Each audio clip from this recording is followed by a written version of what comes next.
தொழுநோய் Mycobacterium leprae என்ற bacteria கிருமியினால் காற்றின் மூலம் பரவுகிறது என்பதனை நான் அறிவேன்.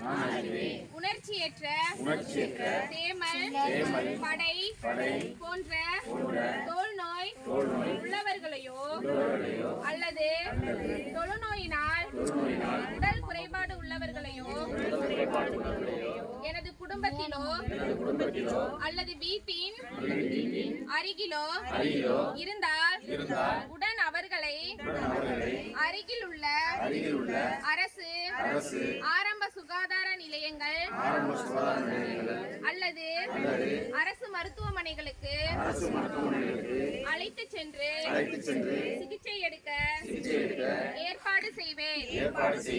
அவர்களை அன்பாகவும் எனது குடும்ப உறுப்பினர்கள் போலவும் வேறுபாடு இல்லாமல் உரிய மரியாதையுடன் நடத்துவேன்.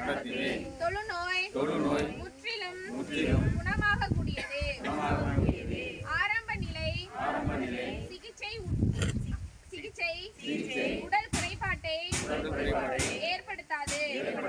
தொழுநோயால் பாதிக்கப்பட்டவர்களை ஒதுக்கக்கூடாது போன்ற விவரங்களை அண்டை அயலாருக்கு தெரிவித்து விழிப்புணர்வினை ஏற்படுத்துவேன்.